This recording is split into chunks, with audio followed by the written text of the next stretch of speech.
Continuing on to page 10, it reads, Don Joa also pursued a policy of making alliances with important African rulers. So these European traders were coming into Western Africa and making alliances with them. This would be cemented where possible by the conversion of the ruler to Christianity, thereby enabling trade to expand and rivals to be kept at bay.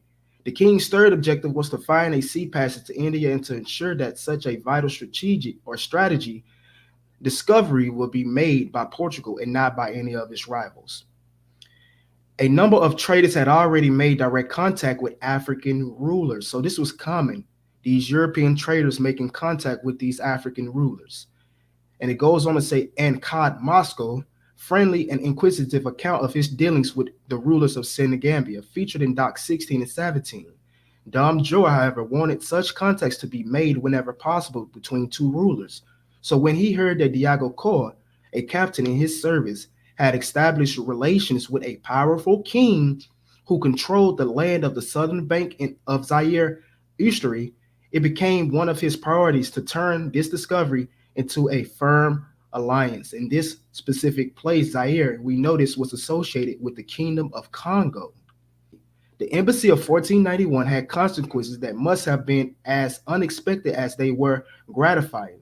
The ruler of the coastal province of Sonyo, which is also in the Kingdom of Congo, and latter the king himself eagerly embraced Christianity and allowed a group of Portuguese, who included priests among their number, to establish themselves in the country.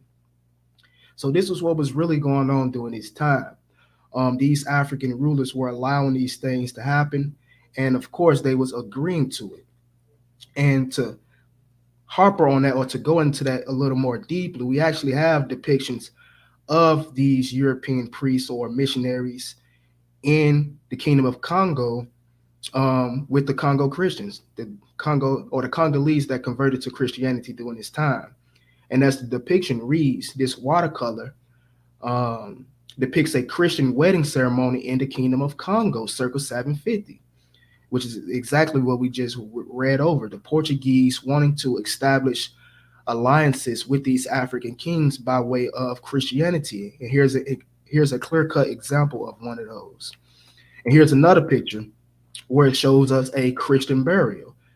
The African the African powers have placed offerings before the tomb, demonstrating a blend of Christianity and local traditions. Ending the Slavery Blame Game by Henry Louis Gates Jr. While we are familiar with the role played by the United States and the European colonial powers like Britain, France, Holland, Portugal, and Spain, there is very little discussion of the role Africans themselves played. And that role, in turns out, was a considerable one, especially for the slave trading kingdoms of West and Central Africa.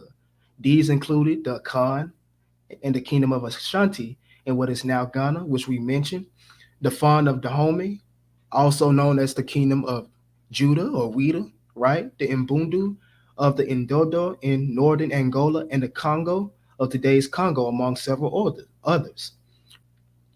But the sad truth is that the conquest and capture of Africans and their sale to Europeans was one of the main sources of foreign exchange for several African kingdoms for a long time. Slaves were the main export of the Kingdom of Congo. The Ashanti Empire of Ghana exported slaves and used these profits to import gold.